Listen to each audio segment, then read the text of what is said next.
Hey, Gen 10-9 here. So there's a question out there whether it's okay to pee or not to pee during your hunt.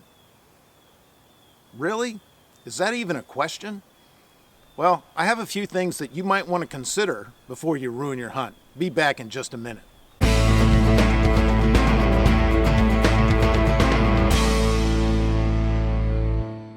So apparently some of these people on YouTube are hunting basically pets or really stupid deer, and they think they're of the opinion that if you pee in your stand or pee on the ground next to your stand, in 20 minutes it'll all be done and it'll just smell like normal pee and it won't affect the deer. Well, I'm so happy there are people out there who get to hunt really dumb deer, but they're not hunting my deer. I've been hunting now, bow hunting, almost 35 years, and I've seen what human scent does to deer 50 yards out, 40 yards out, 20 yards out. And I'm telling you, since you can't control the wind, and if the wind shifts and those deer get your scent in their nose, you've really messed up your sight. And here's something you really should consider. Unless you're meat hunting and you're just shooting the first deer that bumbles along the way, maybe it's not that big a deal. I still think it's a big deal, but not that big a deal. But if you're trying to shoot the buck of a lifetime, if you're looking for that wall hanger that you've never had a chance to shoot, there's a reason those deer are 140, 150 point deer. It's not because they're dumb. It's because they've learned that any foreign scent, and that includes dormant human scent, is a danger to them. One time, this other property I was hunting, I was getting in well before dusk, well before the dawn. And I knew I was getting in perfect timing. I was going to get in my blind and I was going to be in the tree and ready 10, 15 minutes before the sun even started showing, even before any shooting light. So I'm a quarter mile from my hunting property. And sure enough, along comes this wall hanger across the road. Now, mind you, he crossed the road between two homes, not two farms, two well-manicured homes, and walked across the street in front of my truck, about 10 feet in front of my truck. And then he walked between two other homes in order to get to a small horse farm where they don't allow hunting, where he knew there was a sanctuary. He had a sanctuary where he knew he was going to get no hunting pressure. And that was a half hour before sunup. Most of these wall hangers, most of these big deer are nocturnal. So if you think you can take the chance of peeing next to your stand in the hopes that it won't affect him, I really think you're wasting your time, because he's not dumb. He's very pressured and very smart. So you really don't have much of a chance of hunting him except in the pre-rut and the rut. That's when these big monsters tend to lose their senses and they become more risky. Well, they're not going to tolerate, even if they're acting the fool, they're not going to tolerate any human scent.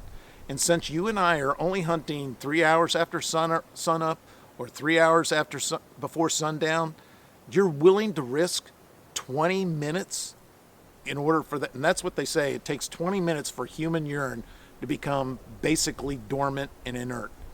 Well, if you're only hunting 2 to 3 hours, do you really want to risk 20 minutes where you might actually startle that wall hanger, that you have just a brief period to hunt during the pre-rut and the rut? I don't think so. You can't, like I said, you can't guarantee that the wind is always going to break in your favor. And more than that, you can't even guarantee which direction he's going to come to you. I remember one time I had the wind in my favor and I grunted in this big 8-pointer, probably 125, 130 class deer. I grunted him. He heard my grunt. He stopped in his tracks. The wind is in my favor, so I'm thinking he's going to come right to me. No, he stopped. He curled around and came all the way behind me and caught my wind. And then he was gone. I had the wind in my favor. I grunted him, used great technique, but he's a smart deer. And he's not just going to lollygag into your firing lane not knowing what you are. And most big deer will do exactly that. if you grunt them, if you even get to see them and you grunt them, they're not, a lot of times, most of the time, they're not going to walk directly to you. They're going to circle around and identify what you are. And if you got a huge pile of human pee at the base of your stand, then you just ruined your hunt. More than that, you may have blown him out of your area for a long time. It may be weeks before he comes back. So you got to think about those things like that. You're only, if you're sitting in a stand for 5 to 6 hours and you're hunting all day, chances are you're going to have to go to the bathroom sooner or later. I'm telling you, if you're a bow hunter, it's not in your best interest to pee at the base of your stand. It just isn't, especially when you're hunting high-pressure deer.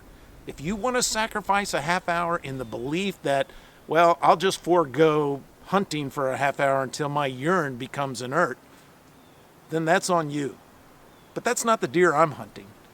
And I've hunted in several states, in Iowa, and here in the Midwest, in the Ohio Valley, in Missouri, and I've hunted in Georgia. The big deer, they don't tolerate any foreign scent, not just human scent. Sometimes they don't even like deer scent from other herds. I've used quality deer scent in a freshly made scrape. I'm talking a scrape that's not older than 12 hours. And I've blown up that scrape. The deer just stopped using that scrape. Now, mind you, I'm wearing rubber boots and I'm using quality deer scent.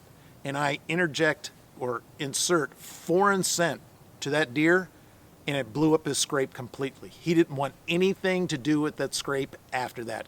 He was done. And that's using deer scent. And there's some people on YouTube they're saying that they human pee in an active scrape. Well, again, they may be hunting dumb deer, but they're not hunting my deer. My deer are scared to death of humans. So you want to pee in an active scrape and think it's going to attract deer? Be my guest. That's not my experience. So that's something else to consider. Oh yeah, one other thing that is really important to say. If you're not hunting with the wind direction in mind, you're not hunting. You're just out watching nature, and if a deer happens to walk by you, you're lucky. The fact of the matter is, if you know how to use the wind to your favor, and I truly mean this, if you know how to use the wind to your favor, and you can come into your blind without crossing over where you've patterned the deer, you can bathe in diesel oil and your scent won't get to the deer. So all this is predicated on the idea that you know how to use the wind to your favor. And again, if you're hunting, especially if you're bow hunting, and you're not thinking about where your scent is going, then it really doesn't matter. Because if a 10-point buck comes in front of you, then you're lucky, but you're not a hunter. So the most important thing to understand when you're bow hunting or gun hunting in close quarters, you've got to consider the wind. And if you're not keeping your wind out of the nose of the deer, then it's a miracle you're ever even seeing deer. So with that in mind, let's get started. So the first thing you should consider is this. You really can't control the wind. Even Jesus said that the wind blows where it wishes, where it comes from and where it goes, nobody knows. So, think about the time of year you're hunting. You're hunting in the fall, and what does the fall bring us? Well, one thing it brings us is fronts blowing through and changes of wind direction. That doesn't even consider the micro wind convections in your particular habitat. If you're hunting in rolling hills, the wind may be blowing out of the north, but when it hits that hillside, it's going to come out of the west. The wind's going to disperse and change the wind and the scent direction that you think the wind is coming from. So, and then on top of that, if you're hunting in the morning or hunting in the evening, you have thermals that change the way the scent goes. So, you really don't have the ability to guarantee that your scent is not going to be shifted from one direction to the next in any given set of 15 minutes. So, since you can't guarantee that your scent is going to travel where you think it's going to travel, then you should not be peeing on the ground below your stand. So that's the first thing you should consider. So 2, here's something that, nobody seems to be thinking about. And that is this. If you're in your blind and you've patterned the deer and they're coming, in front of you, you expect them, you're hoping they come in front of you within about 35, 40, 25 yards. And all of a sudden, you got to go to the bathroom. Well, you know what? You could use your human scent to your advantage, but you can't use it in your blind. And this is what I mean. Instead of going to the bathroom around your blind and just blowing up your entire stand, and if you have to go to the bathroom, climb down out of your stand, go up 100 yards, do your business, and then circle around back to your stand. And this is the beauty of this method. Your human scent, this fart bomb that you've left, or this urine puddle that you've left, is blowing now into your face 100 yards upwind.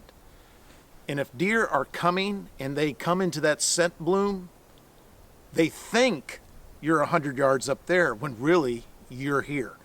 So what you're essentially doing is any deer that comes between you and that pile of scent that you've left is going to gravitate closer to your actual location. So my point is, if you've got to go, and there's no doubt about it, you've got to get out of the stand, then do it in time so that you can climb out of your stand, circle around, and strategically locate that human scent plot, and then come back to your blind. And who knows, you may get deer moving too far from you for bow shooting, but once they hit that scent plume that's blowing into your face now, they may just migrate over towards your actual location.